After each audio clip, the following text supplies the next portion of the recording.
I've seen so many posts from medical coders, recruiters, and sales executives getting their first position as an entry-level person, and they're looking and they're wondering, how can I be successful working remotely or working from home? We're going to review today on Ask a Recruiter.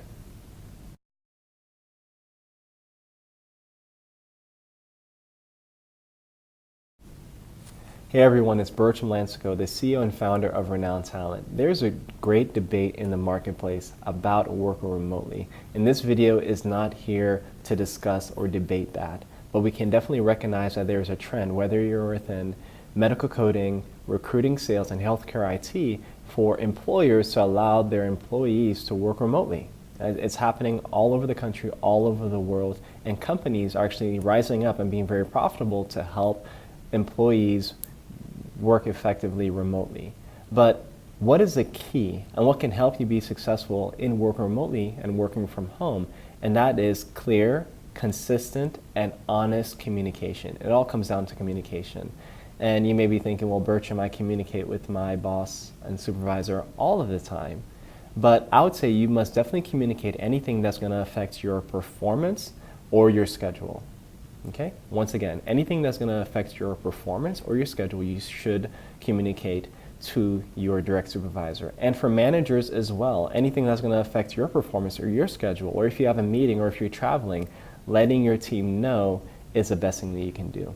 Because when we're employees or hire managers, what is the most frustrating thing for all of us? And it is trying to get something, trying to get a response, trying to reach out to someone when we are in need, but we can't hear from that person or individual. This happened to me so many times. And we have to understand, managers, direct supervisors, C-suite, they get their barking orders too. They get their, hey, what are we doing on this? What is this? What is our production? What is our quality? Can I get a number? Can I get a stat? And even if as very effective managers, we have regularly scheduled meetings with our team members as a team, individually, oh my goodness, I got this request on a Thursday. I spoke to my number 2 person on Tuesday. Let me reach out to them. Let me get an update. And it's so frustrating for all of us when we can't hear from that person. I'm sure for you as employees, when you're trying to reach out to your manager and you really need something, it's timely. You need to, let's say, leave the office. You can't get a hold of this person. You try their cell and you can't get a hold of them. Why is that? Why is there that delay? So it's definitely communicating clearly. So when I worked as a recruiter, and I did this for over 7 years, I used to communicate with my direct supervisor all of the time, just anything that would affect my schedule. An example was that I had an on-site meeting, and it was a 2-day event, and I had a personal situation. So my wife was going through her green card process to get that, her permanent residency, and it's so interesting. That appointment was on the 2nd day of that on-site meeting I was supposed to have. So I let my direct supervisor know. I said, hey, I called them and they said, Bertram, you better be there. And it's best for you not to reschedule this because it can affect your application.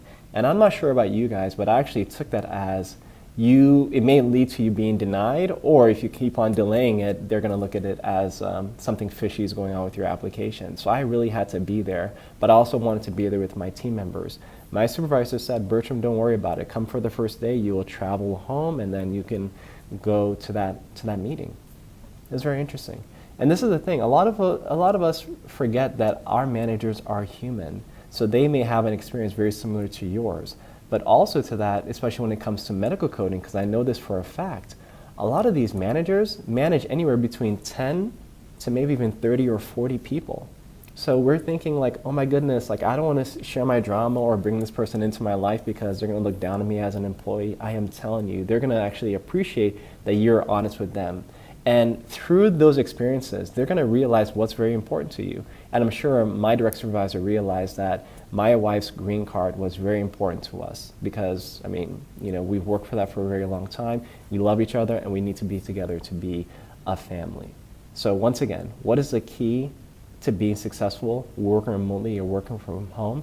And it is clear communication. And a great tip for you, if you haven't already implemented this into your regular practice with your employees or with your direct supervisor, is your Outlook calendar.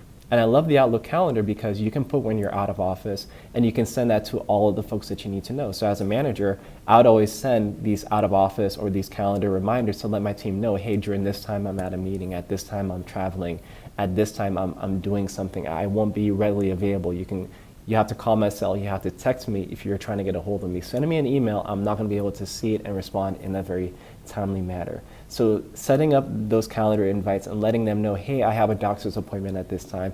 Hey, I have an interview at this time. It helps them understand exactly what's going on with you, and they're going to remember, oh yes, this person is not available today at this time. So it just works out, it ends up being a great process. And this is the big takeaway. If you're not able to clearly communicate and honestly communicate with your team members or with your direct supervisor, it doesn't matter if you're working on-site or remotely. It's hard to be successful when you're not able to clearly communicate. So this is Bertram once again from the Ask a Recruiter video series. Is there something that you would like to ask a recruiter? I'd love to hear from you. Bye-bye.